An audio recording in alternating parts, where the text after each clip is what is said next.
Qadim zamonda mo'tabar bir odamning 3 o'g'li bor edi. Bu odamning kichik o'g'li ota-onasining ismidan chiqmay, ularni izzat-hurmat qilardi. Axloqli, tarbiyali o'g'il edi. Ikki katta o'g'il esa yomonlarga qo'shilib, bema'ni yo'lda yurardilar. Ota-onalarini doimo ranjitardilar. Ularning nasihatlariga quloq solmasdilar. Bir kuni bechora ona qattiq kasalga chalinib vafot qildi. Oradan ko'p vaqt o'tmay, ota ham og'ir kasallikka uchradi.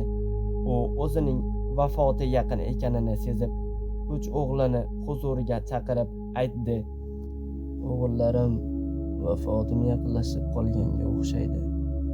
Mendan keyin faqat 3-o'g'lingizdan bittangizgina merosxo'r bo'la olasiz.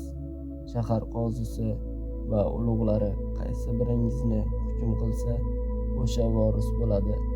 Ular mening ko'nglimdagini topib hukm qiladilar deb o'ylayman." Bir necha kundan keyin u mo'tabar odam vafot qildi. 3 o'g'il otadan qolgan merosni talashib qozi huzuriga keldilar. Otaning aytgan so'zlarini unga bildirdilar. Qozi bu masalani hal qilishdan ojiz bo'lib, "Men bu masalani hal qila olmayman. Otangiz qaysi biringiz merosxo'r bo'lishingizni ochiq aytmagan. 3-o'g'lingizdan biringiz merosxo'r bo'lasiz deb qo'ya qolgan, xolos. Shu shaharda bir olim, fozil, donishmand odam bor. Uning huzuriga borib, otangizning vasiyatini ayting. Bu masalani u donishmand hal qila oladi deb o'ylayman. U qanday hukm qilsa, men ham tasdiqlayman" deb bularni donishmand huzuriga yuboribdi. O'g'illari donishmandni izlab topib, voqeani unga bayon qildilar. Donishmand g'azablangan bo'lib: "Shu xilda ham mujmal vasiyat bo'ladimi?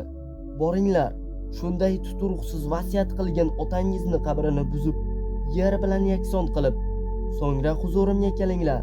Kelganingizdan keyin to'g'ri, haqqoniy hukmimni eshitasiz" dedi.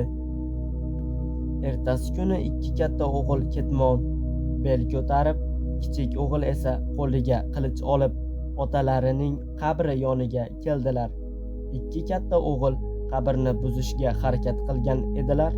Kichik o'g'il qilich ko'tarib ularga: "Qanday odobsiz, tarbiyasiz, vijdonsiz o'g'il ekansizlar. Mol dunyo deb otangizning qabrini buzishni istaysiz. Uyatsizlar. Men bunday iflos ishingizga yo'l qo'ymayman. Qani qabrga bir ketmon urib ko'ringchi. Ikkalangizni ham o'ldiraman. Men merosdan kechdim. Meros sizlarga bo'la qolsin. Ota-onamiz hayot vaqtlarida ularni hurmat qilmadingiz. Muborak tillarini og'ritdingiz. Endi qabrda ham tinch yotgani qo'ymaysiz, ey nomussiz akalar" dedi. Kattalari kichik o'g'ilning qillig'idan qo'rqib, qabrni buzishga botina olmadilar. Keyin 3 o'g'il donishmand huzuriga qaytib keldilar. Katta o'g'illar donishmandga: "Ukamiz sizning buyrug'ingizni bajarishga yo'l qo'ymadi. Otamiz qabrini buzmoqchi edik. Qilich ko'tarib bizni o'ldirmoqchi bo'ldi" deb shikoyat qildilar. Kichik o'g'il ham nima uchun ota qabrini buzishga yo'l qo'ymaganligining sababini aytdi. Keyin donishmand katta o'g'illarga xitob qildi: "Otangiz sizlardan qaysi biringiz merosxo'r bo'lishga haqli ekanligingizni ochiq aytmay, bu masalani hal etishni bizga nima uchun havola qilganligi anglashildi. Sizlarni sinash uchun otangizning qabrini buzishga buyurdim.